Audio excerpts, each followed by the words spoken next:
Imagine a city where traffic lights think ahead, trains talk to power grids, and vehicles move as part of a single intelligent system. Not chaos, not congestion, but coordination. Now imagine that city isn't in Silicon Valley, Europe, or China. It's in Africa, and more specifically, Casablanca, Morocco. While the world argues about the future of transportation, Casablanca has been quietly building it. Smart trams, integrated rail, AI-managed traffic flow, electrified fleets, and data-driven urban planning, all operating as one living system. And that's exactly why this city has suddenly become the center of an unexpected comparison: Maxwell Chikumbutso versus Elon Musk. At first, the comparison sounds exaggerated. Elon Musk represents centralized innovation: Tesla, Hyperloop concepts, autonomous driving, megafactories. His vision is bold, futuristic, and disruptive. But it's also heavily dependent on scale, capital, and centralized infrastructure. Maxwell Chikumbutso's philosophy is different. Where Musk builds systems that dominate markets, Maxwell talks about systems that integrate into society. Instead of replacing everything, he focuses on making existing infrastructure smarter, cheaper, and locally controlled. And Casablanca may be the first real-world example of that philosophy taking shape. The city's transport system doesn't rely on one invention. It relies on orchestration. Trams synchronized with city traffic. Rail systems linked to renewable energy sources. Payment platforms unified across buses, trains, and future autonomous fleets.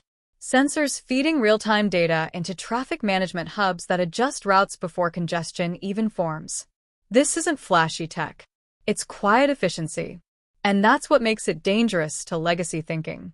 Because while Elon Musk's vision aims to leap forward with revolutionary machines, Casablanca is proving that evolutionary systems, when properly designed, can outperform disruption. Here's where Maxwell enters the conversation. He has long argued that Africa's strength isn't copying Western models, it's bypassing them. Building transport systems that don't require trillion-dollar investments or decade-long rollouts. Systems that can adapt to local energy constraints, local economics, and local manufacturing capacity. Casablanca's smart transport network aligns almost perfectly with that thinking. Electric trams powered partly by renewables. Centralized AI traffic management that doesn't rely on fully autonomous cars. Infrastructure designed for gradual upgrades, not total replacement. And most importantly, local control. That last point matters more than most people realize. Because Elon Musk's systems are proprietary. Tesla owns the software. SpaceX owns the launch systems. Neuralink owns the interfaces. The future, in Musk's world, is fast, but it's also centralized. Casablanca's model suggests something else: a future where cities own their data, their transport logic, and their upgrade paths. This is why analysts have started framing the conversation not as Africa catching up, but as Africa choosing a different path entirely. One path bets on fully autonomous vehicles, AI-driven individual transport, and private innovation at massive scale. The other bets on smart cities, intelligent public systems, and distributed innovation that can scale city by city. And neither path has won yet. Casablanca is still evolving. Its system isn't perfect. Congestion still exists. Upgrades are ongoing. But the foundation is in place, and that's what makes it significant. Because once a city proves that intelligent coordination beats raw horsepower, the global conversation shifts. And that's why the comparison with Elon Musk keeps resurfacing. Not because Maxwell Chikumbutso is trying to outbuild Musk, but because he's trying to outthink the problem. And Casablanca may just be the proof of concept. But this is only the beginning of a story. Because as more African cities watch what Casablanca is doing, and as Maxwell's ideas about decentralized, locally powered transport gain attention, the question isn't who wins this comparison. The question is which model the future chooses. Because once a city becomes a proof of concept, it stops being local. It becomes a reference. And Casablanca is quietly turning into one. Urban planners from across Africa and beyond have begun studying its transport data, not for spectacle, but for patterns. How congestion responds to predictive signals. How energy consumption shifts when routes are optimized in real time. How commuter behavior changes when the system adapts faster than the people inside it. This is where the comparison with Elon Musk sharpens. Musk's vision is built around speed, autonomy, and individual vehicles that think for themselves. Casablanca's system is built around collective intelligence, thousands of moving parts responding to one shared logic. One approach prioritizes the machine. The other prioritizes the network. Maxwell has always argued that Africa's greatest advantage is its ability to design for the network first. Power grids that adapt. Transport systems that share data. Manufacturing that feeds directly into infrastructure. And Casablanca reflects that philosophy almost unintentionally. The city didn't set out to challenge Silicon Valley. It set out to solve traffic, pollution, and mobility for millions of people. The result just happens to look like the future. And that's what makes it disruptive. Because disruption doesn't always arrive as a new invention.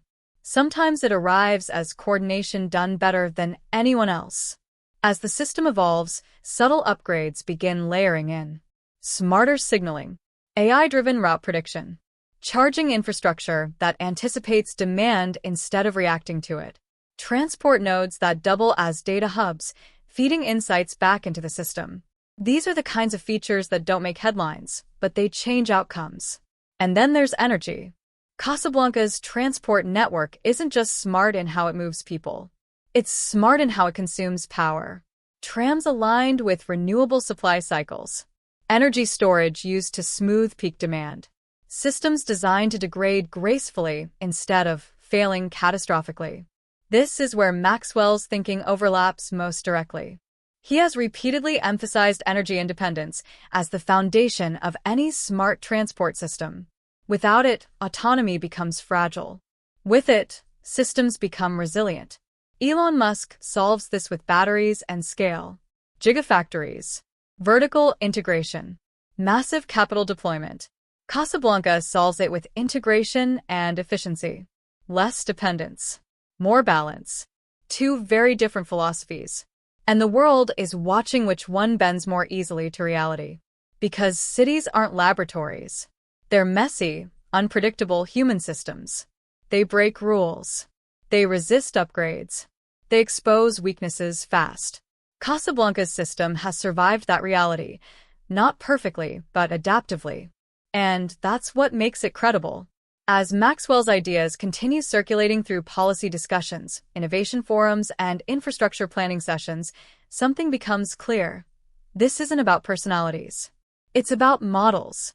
One model says the future of transport belongs to whoever builds the fastest, smartest machines. The other says it belongs to whoever builds the smartest systems around ordinary machines.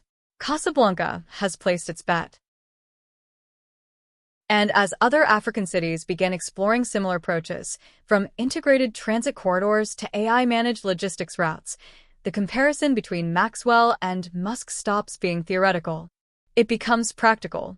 And as other African cities began exploring similar approaches, from integrated transit corridors to AI-managed logistics routes, the comparison between Maxwell and Musk stops being theoretical. It becomes practical. Because once a city quietly outperforms expectations, it stops asking for validation. And Casablanca is reaching that stage now. What began as infrastructure improvement is slowly becoming institutional knowledge.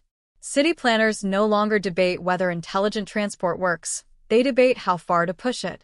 Do they integrate logistics next? Emergency response? Freight corridors? Airport connections? The system has proven flexible enough to invite bigger questions. This is where Maxwell's long-term thinking becomes relevant again. He has often argued that transport is never just about movement. It's about how information flows through a society. When vehicles, power, payments, and planning all speak the same language, cities become programmable. Not controlled, but guided. Casablanca is starting to feel programmable. Traffic signals don't just respond to congestion, they anticipate events. Construction schedules feed into route planning. Weather data reshapes flow before rain hits the streets. The city isn't reacting anymore, it's preparing. That difference is enormous. And yet, none of it requires fully autonomous cars. None of it requires citizens to surrender control. None of it depends on a single corporation owning the system. That alone makes policymakers pause.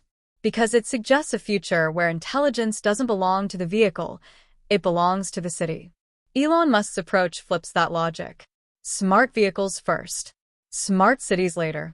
The assumption is that if enough intelligent machines exist, the system will emerge naturally. Casablanca challenges that assumption. It suggests that smart infrastructure can elevate even ordinary vehicles.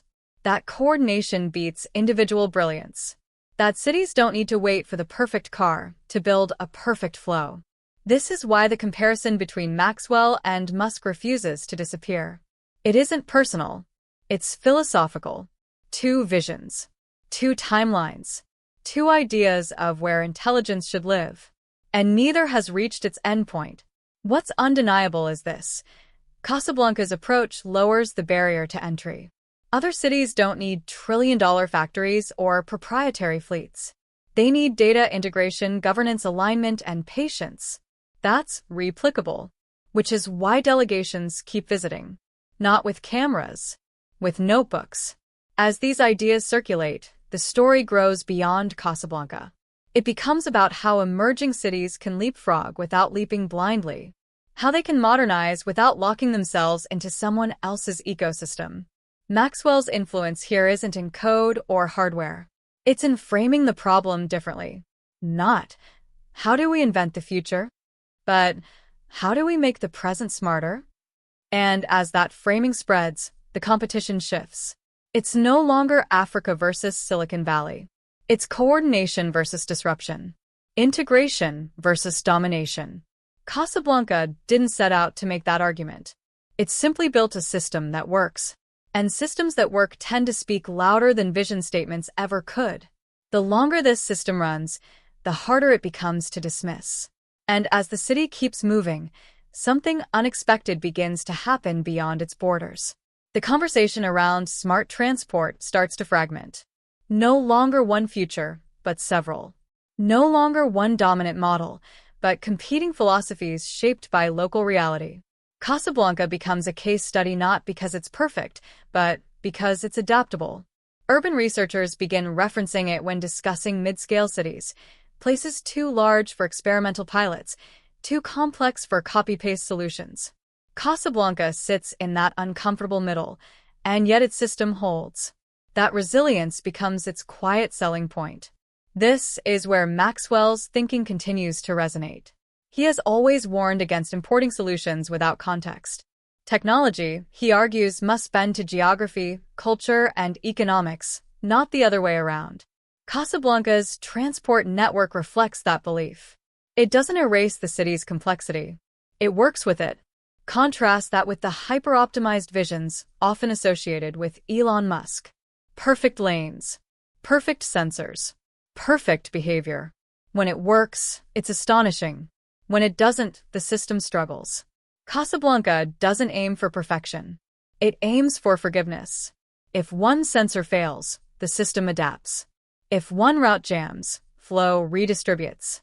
If demand spikes unexpectedly, capacity stretches instead of breaking. Forgiving systems last longer. This difference begins to shape new conversations in transport planning circles. Not about how smart a system is, but how graceful it is under stress. And stress is inevitable.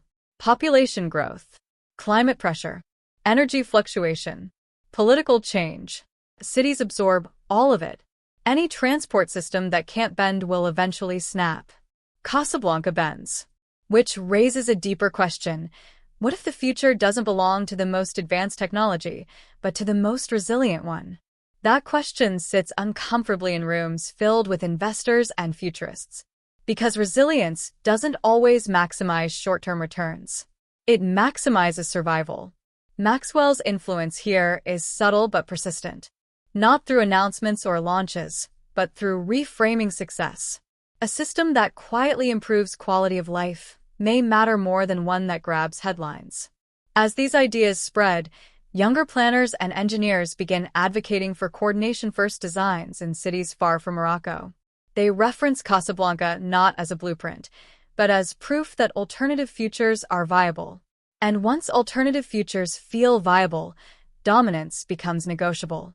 Elon Musk's vision still holds enormous weight. Scale still matters. Speed still matters. Breakthroughs still matter. But Casablanca introduces a counterbalance. A reminder that cities don't live in press releases. They live in routines, in daily commutes, in small efficiencies that compound over years. And that's where the story deepens, and so the comparison that first drew attention begins to lose its sharp edges. This was never truly about Maxwell Chikumbutso versus Elon Musk. Not about personalities, reputations, or rivalries. It was always about ideas about where intelligence belongs in a city and who gets to control it. Casablanca didn't try to out-innovate the world. It tried to out-coordinate it. And in doing so, it revealed something quietly revolutionary. The future of transport doesn't have to arrive all at once. It can arrive step by step, system by system, city by city. Elon Musk's vision pushes the boundaries of what technology can do. Casablanca's system shows what technology can sustain. And Maxwell's thinking sits at the intersection, not replacing disruption, but grounding it in reality. If the next era of transport is defined by resilience, efficiency, and local control, then the smartest cities may not be the loudest ones. They may be the ones that simply work day after day, without demanding attention. Casablanca is one of those cities now. And whether the world follows Silicon Valley's leap or Africa's coordination, one thing is clear: